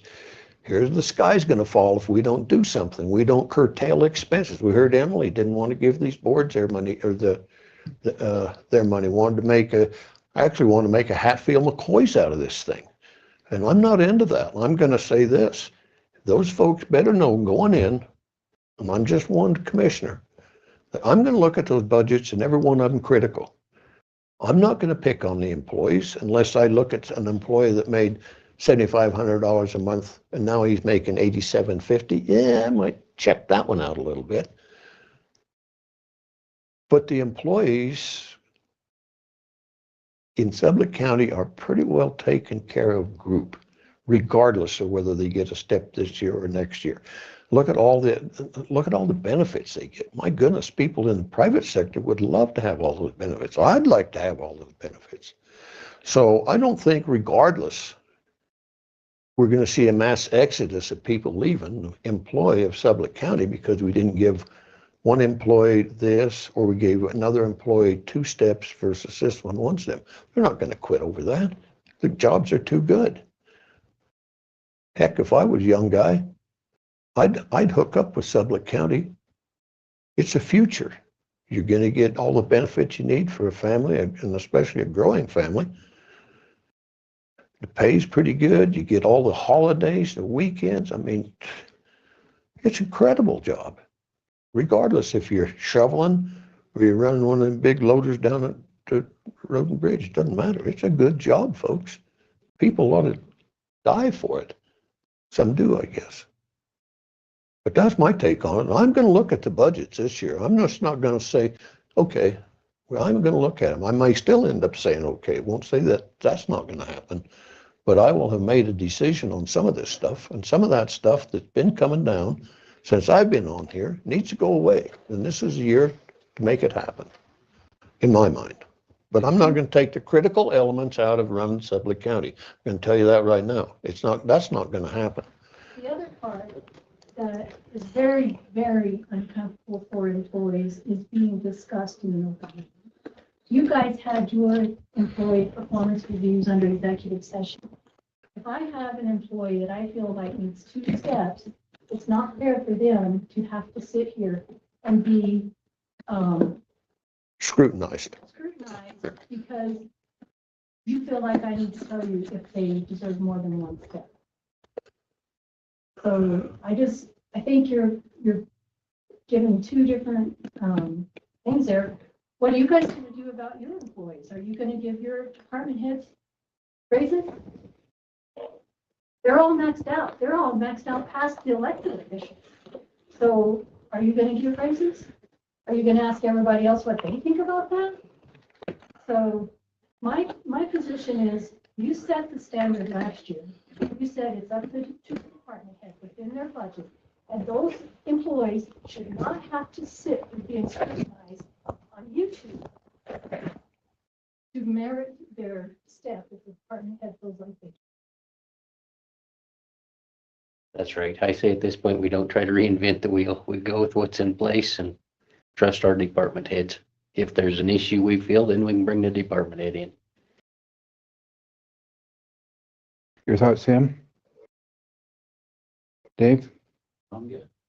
Just talking about what happened last year. Okay. Fine.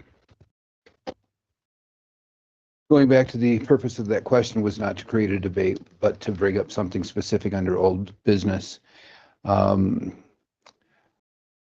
Will we have time at the next meeting to have a department head meeting all together with the commissioners, whether it be lunch or at the end of the meeting? We had discussed this 2 months ago. Yeah, I'm fine, but For what? For what purpose? The purpose that I asked for, so we could have a constructive conversation between everyone, and we could help identify and make things be stronger. best practices, management type things. Correct. So, I'm sorry, for budget purposes or? No budget at all. Doesn't pertain to the budget or clerk's office. This was gonna happen outside of our meeting, right? So- Well, because how I proposed it initially was to have a couple commissioners come in meet with the 11 department heads in a managerial meeting. Same that we do at work in a number of places across the nation. And then when different commissioners said, well, we think we should have it with all 5 commissioners, then it has to become part of a public meeting. I thought Clayton ruled on that and said we didn't have to do that as a public meeting or something in that email, if I remember correctly. I thought we was gonna like end the public meeting and then just have an open house discussion with our department heads at that point. But I forget what Clayton said in that. As long as we don't come up with any No decisions. no decisions, nothing to vote on.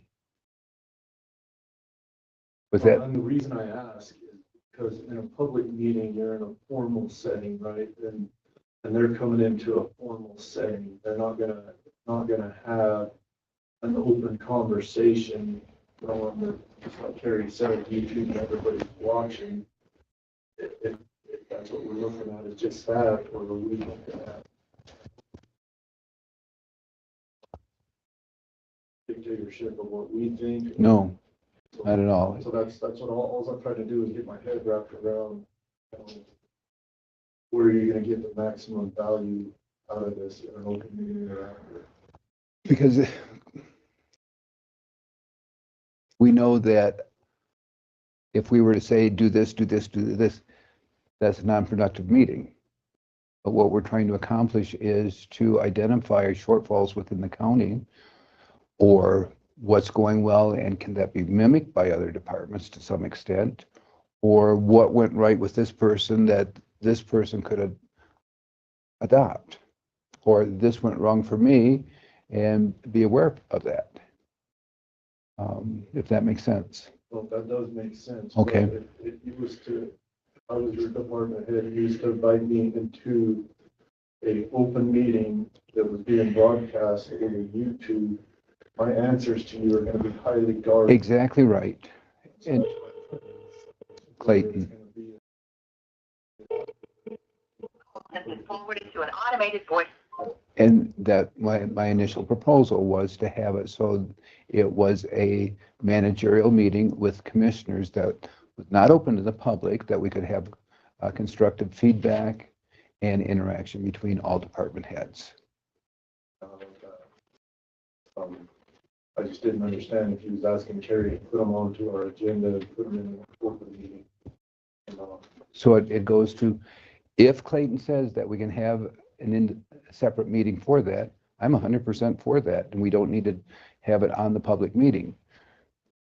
But how I inferred Clayton stated it, and I could be wrong, was because all 5 commissioners were part of it, or 4, however many happen to be here, that we had to have it in the public meeting. Does that make sense? So there's confusion there. It does. So, yeah, because I was under the understanding, well, there's no decisions being made, nothing else. You can sit down with your department head, your employees, and have a conversation at any time without the public being there. All I'm saying is that if it is going to end up being in a public meeting, it's going to be no different than their updates. Correct. And we're not going to get any value out of it. So let's just set this aside, and if you're comfortable, I'll talk with Clayton and identify the parameters and send out an email and pull it.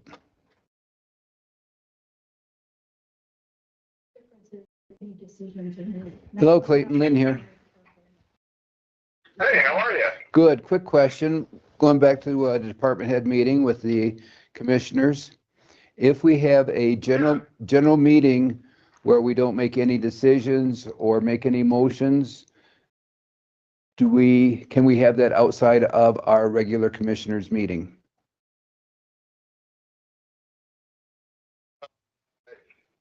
And 3 of you can't do it together. So Clayton, didn't you send out an email saying that we could meet with our employees and have a casual conversation at any time? We wanted to not have to be in an open meeting because there's no decisions being made on anything, right? Just meeting with our employees. So I'm pulling this up so I can refresh my memory on what the exact meeting thing is. So so we pull it up. They don't think that I don't think 3 or more of you can meet with the department head to have that conversation because, hold on a second. Give me a second.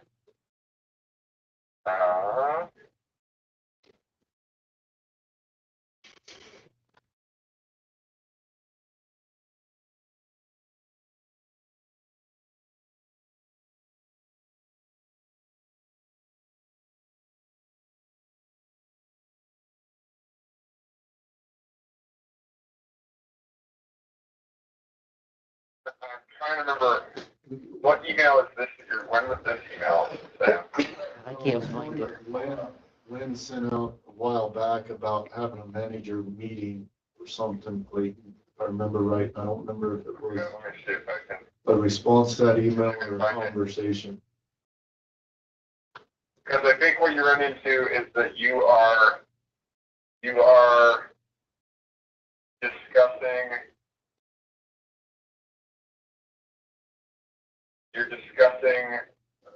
information regarding public business. If you're talking to a department head about like what they do, so on and so forth, that's discussing the public business because that's what the department does. So I don't, like, you can have, this is why in years past, you have, and are you guys in the meeting right now, or are you guys already done? No, we're still in the meeting. Oh, am I on speakerphone? Is it still in the room? Yeah, you are. Oh, okay. So you can have those conversations, you can have managerial conversations. This is why in the past they divvied up and said they were commissioner liaisons with each department, and then they would have those meetings. But if you're getting together with the department heads to discuss what they're doing in their department or anything else like that, you're discussing that what they do as part of the public business, and that requires that's a meeting. So why did the commission go away from, every commissioner had something they were assigned and they met with those department heads? Why did the commission move away from that? That'd probably been introduced. I got to be real clicky. And then that's when we put in bringing the department heads to the commission so they could talk to them.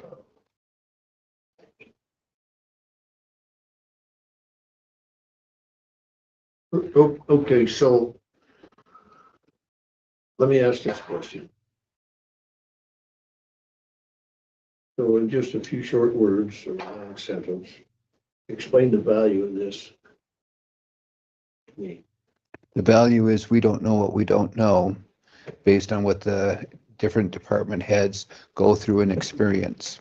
And that coupled with department head number one being in room and talking with department head number 5, for example, and sharing a success or failure story and each learning and growing from each other. There's found over the years there's tremendous value to having managerial meetings. And there are times where that managerial meeting isn't worth anything because the topics are not there to discuss. In my mind, I mean, there's 3 departments that do similar things, you know, road and bridge, fairgrounds, maybe maintenance. And I think they work together as it is. I mean, for us to bring some of those other department heads in, maybe not a success. I just think those that do common things now are already communicating amongst themselves. Sure. Well, here's my take on some of this. Unless you've walked in the other guy's shoes, you really don't know what he's doing or what he is capable of doing. In other words, take myself, for instance. I can visit with Mac. I can go say, okay, Mac, how's cabin going? You'll know what we're talking about. How's your hand operation going? What'd you have breakdown today? We can discuss that because we walked in each other's boots, so to speak. I take Dave Stevens, for instance. I wouldn't know Adam from an auction. But Dave would go to another auctioneer. They'd sit down and converse fluently between the 2 of them because they know what they're talking about. They've walked in each other's shoes, in other words. Sam White and I could go back 50 years and have a little bit of an understanding because I did work in the LFP. But in today's world, I'd be completely lost. Now, Sam, on the other hand, could get Paul Ulrich. The 2 of them could sit down and have a great conversation about what's going on with each one of their organizations. But for me to get into either one of those, I'd be lost. So I don't know the value that I will have if I sit down with an Andre Airy or Billy Pate or Shad Cooper and trying to, those guys explaining to me what they're doing because I haven't been there, I haven't done that. So to me, it's not going to be a great value. Besides that, most people, not all, of course, but most people are going to be a little bit hesitant. They're looking at the boss, so to speak, You think they're gonna share some of the inner feelings that they've got? They are not gonna do it. I'm sorry, they're just not gonna do it. And because why? Because of retribution. Huh, I gotta watch this guy. I just heard him talk about such and such and such. We better keep an eye on him. That's gonna. Pretty quick, he can be doing my job. I better be quiet. Well, So, so this is really good. I just need one more person to drop out and we can have this meeting. There we go. Right? No, I think it's gonna be non-beneficial in a public meeting format. I think we'd get more out of it if we, you always have those take your kid to work day. And we reach out to them and say, hey, take your commissioner to work with you today and Okay. spend half a day with them, commit with them, do that kind of stuff. Well, but that becomes cumbersome for pick any supervisor to have 5 of us all the time go around. And back to your statement, okay, you don't know what Dave and Paul do auctioneering. Why wouldn't you want to sit there and try to learn from them? It's a different mindset, Doug. No, I understand that, man. Exactly right. But the fact remains, what am I gonna use if I'm able to glean something from them? Knowledge. Where will I use it? Well, because we're commissioners, we can use it within a county business. There you go again, but now. I'm lost on that. But as a person sitting out, knowing the department heads and elected officials, trying to have a meeting like that gives the perception of micromanaging. Okay, I'm not talking about elected officials. It's only, The department heads, it gives the impression of micromanaging. it's not micromanaging. It happens in all businesses across the nation. Being able to talk to a person and give a perception of what it looks like. Okay, It gives a perception of micromanaging. They come and they talk to you regularly about what they're doing, and that's the opportunity to ask questions. They are the experts in what they're doing. And by reporting to you in their monthly meetings gives you the chance to ask those questions. I don't know that a commissioner needs to know their job. But anyway. okay, thank you. Any of you would have been welcome to come during election and watch and see what all was going on, or come during when we're snowed under making titles, to give you an idea. And I'm sure any other elected official would be the same way. But I'm just talking about the perception it gives of micromanaging. It's from the peanut gallery. Okay. I know firsthand and from education that it's vital for businesses to have managerial meetings. It's not micromanaging because it doesn't go back into the specific department and direct how they're addressing their individual employees, nor is it telling them exactly how to perform their job. So it is not micromanaging or close to it. It's sharing thoughts, philosophies on how to develop a business.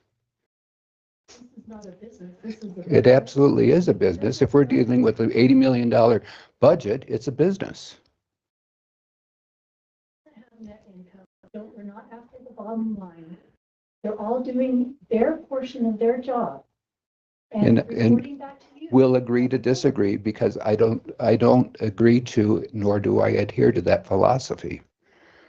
We look at the long term and being able to save as much money as possible in the taxpayer dollar. It's not an open checkbook for us to spend frivolously. And that's how I view it.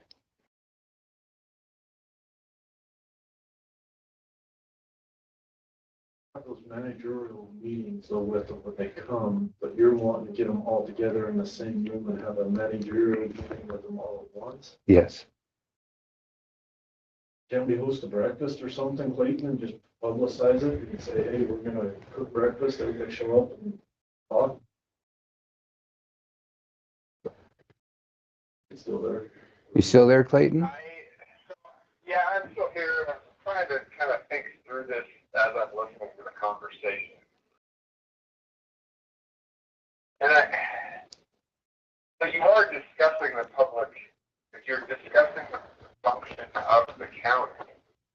And so I guess I'm trying to think, and I think the issue that comes up is I think that there is too great of a likelihood that decisions are going to be made at that event that you would need to have notice and a record kept of it for the purposes of making sure that the public is aware from the perspective of full transparency.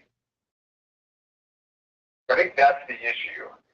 I don't think it's necessarily a problem to have department heads and everybody get together and kind of like from a team building perspective of this is what I do, this is what I do. Oh, I didn't know you did that.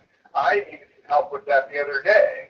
Like that kind of a thing I don't think is an issue. But when you're coming together with the express purpose of trying to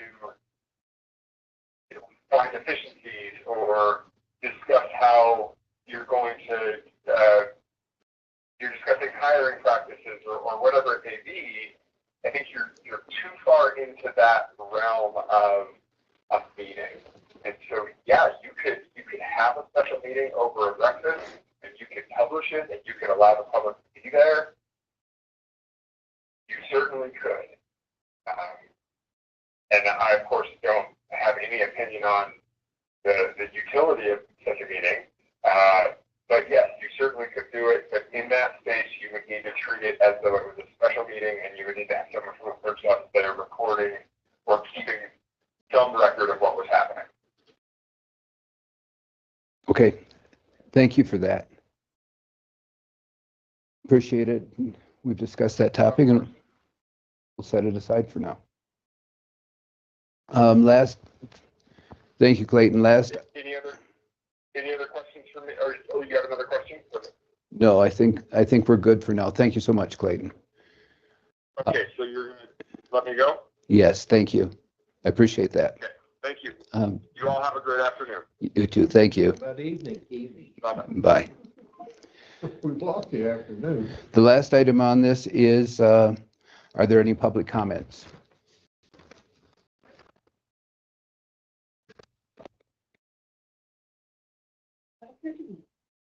Did we outlast them all?